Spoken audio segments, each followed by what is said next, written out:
I had been keeping from my mum that I wanted to be Muslim. I didn't tell anyone in the family. I kept it to myself, you know, because I knew it just wasn't going to be a good reaction, you know. Like, I didn't even know how I was going to eventually tell her. So I'm learning about Islam totally in secret. And then I become Muslim in secret for like 6 months. But it was like it was very soon after I took my Shahada, or thereabouts. I forget which day it was exactly. I must have been reading the Quran late at night, and instead of putting it like out of the way on top of the shelf, I just left it on my desk, thinking nothing of it. And the next morning, like 8:39 a.m., Saturday morning, wherever it was, I wake up to my mother screaming at me, like just like a banshee, screaming the house down. And I'm like, what's going on? I thought it was a fire or something, or, you know, some car crash, I don't know, outside. And I see Mum screaming at me, and she's looking at me, and I'm like, what's going on? And then she runs out of the room, and I'm like, what's going on? Look around the room. There's the Quran on my desk, in plain sight. Quickly get dressed. I'm chasing after Mum around the house. You know, honestly, she's running from the kitchen to the front room, to the passage, back to the kitchen. I'm trying. It's like something like a cartoon. I'm trying to circle around the house. She's throwing stuff at me, throwing pillows at me, clothing. I eventually cornered her in the kitchen, grabbed her, and we sort of collapsed to the floor. The way they're crying on the floor together,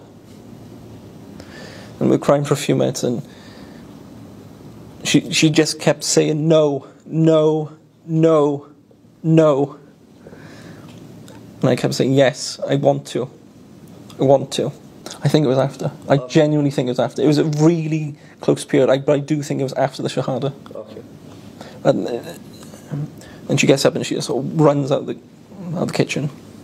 And I'm stunned. I didn't know what to do, so I sort of went upstairs. And I thought, okay, just get out of the situation for a minute. She comes upstairs. No, you're not. No, you're not doing it. You're not becoming like them. People hate you. Why are you turning your back on us? Who's done this to you? You know, that's one of the first things she said to me. Who's done this to you? I was like, nobody's done this to me. I've looked into this myself. No one's converted me. No one's brainwashed me. No one's sending me to Syria. None of that.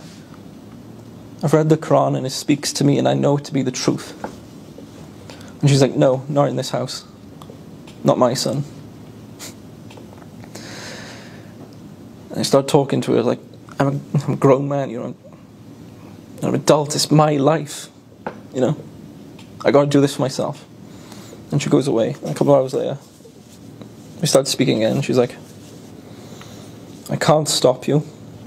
I don't approve of it, but I can't stop you. It's your life, and you have to do and live as you want. You'll always be my son. I don't approve of this, but you'll always be my son. But she then goes to me, you have to wait 6 months, probably hoping I'd fall off the idea, you know. Obviously that didn't work. Yeah, I believe I was a Muslim at that point. I was really close to that date. Yeah, I took my Shahada. I was already Muslim for 6 months and I felt so much guilt, honestly, about living a double life of like, oh, I'm going to go see a friend, I'm going to the mosque, you know. Oh, I'm going to go McDonald's or something, I'll be back later, I might see a friend. I'm at the new Muslim meetings in Cardiff for a couple months. Eventually the 6 months expires, and it was January of 2020. And I go to it and I was like, 6 months is up, I still want to do it. And she goes, okay, you're your own man, you got to live how you want. Let's just do it to get it over with, because you're breaking my heart. Okay. So she made me take my brother-in-law to Dar ul-Isra Mosque, and I'd arranged for a couple of the brothers to take a Shahada with me again in front of my brother-in-law. We go and do that, and I've been Muslim ever since, really. Everyone was a bit shocked, because I remember I told everyone at a family party. I finally plucked up the courage to tell everyone I was Muslim at this time, because it was at the family, it was an engagement, I think. And I'm not drinking, you know, because everyone's around the tables drinking. Oh, you know, have a beer, you know. Do you want a drink? Do you want a glass of wine? I'm like, no, I'm fine. Have some food. I was like, no, I'm fine. Because none of it was halal, and none of it was like vegetarian either, you know. So, no, I'm fine. I'll just have a can of Coke. Anyway, I eventually pluck up the courage and I go around seat to seat. I'm like, I tell my sister I want to become Muslim.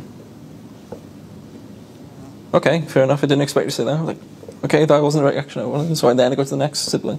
It's my brother. Think about becoming Muslim. Yeah, we heard, you do you, whatever you want. I'm like, okay. And I start going around to all the family members, and they're like, yeah, if that's the way you want to live, that's fine. You know, you got to live how you want. You know, just be a nice person. You know, don't turn hardcore and just say we're like disbelievers every day, every time you see us, and we're going to hellfires. You say that to us as soon as we wake up. You know, obviously I was never going to do that. But honestly, apart from Mum, who initially didn't take it well, all my family's been fine with it. You know, everyone. It's quite funny. Like, I'm still living at home. Like, she bought me a thobe for Christmas and some prayer beads, tasbih, and some stuff like that. And we had a halal turkey for Christmas dinner, so I can, I can join in and make sure. She's like, I want to make sure you're eating. You know, she's like, we're in Caerphilly, can I get anything? I'm like, no, I have to go get it from Cardiff. You know, all the halal food, stuff like that, and meat. I think it's been just slowly over time, seeing me just asking me questions about, like, what's this and that. Like, not that she wants to become Muslim herself, but I think she's just trying to figure out what it is and why I've done it. Like, what was the appeal? And sort of like, slowly, I'm bringing down the barriers and the misconceptions. Because, like, she's actually been looking into, like, well, this is what Muslims do themselves. Not, like I said, not that she would convert herself. Well, Allah guides who he wills. But I do think it has been beneficial for the family, because I got siblings asking me questions, trying to clarify some issues, and if I haven't got the question, I'll ask a brother who knows, or find an authentic source for this sort of question. And well, inshallah, I hope I've, at least in my family, have demystified Islam and showed its beauty. You know?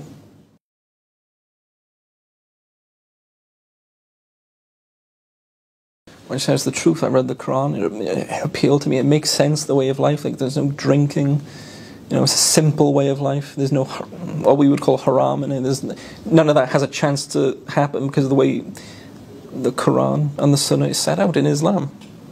You know? Like, I'm adopted. I was adopted by this family when I was 6 months old. I come from a very broken home. Both my biological parents had, by the sounds of it, a lot of promise in life. Drink and drugs destroyed that. I was born, when I looked at my medical records, with like fetal alcohol syndrome. I think I was born early as well. So my birth mother abused drugs when she was pregnant with me. So I don't know if it's the fact that I'm adopted, her adopted son is maybe a bit more difficult on her, if that makes sense. Maybe that's like an extra layer to the hardness of the road, you know. Absolutely, yes, I do. Okay. I, in hindsight, wish I'd, like, obviously done my research thoroughly, as any person should. Obviously, when you know Islam is the truth, then you know it's the truth. But always do your research. Find authentic, correct sources. Whether it be like websites, sheikhs, learned scholars online, stuff like that. So you get the true, correct Islam, the authentic Islam. And you get the authentic Sunnah as well. So you don't get into like the sort of extremism aspect, which I know a lot of reverts do. There's the joke that the reverts are always the most hardcore. But do your research, and honestly, when you're convinced, just take your shahada. Learn the basics of your religion. Don't get lost in the other details of like the dress and the clothing. Just learn the basics. Learn the authentic basics. That's all you need to begin with. You don't have to change your name unless you want to. You don't have to change how you dress, as long as it's modest, of course, especially when in the mosque. Just be a perfected you, as Allah wants.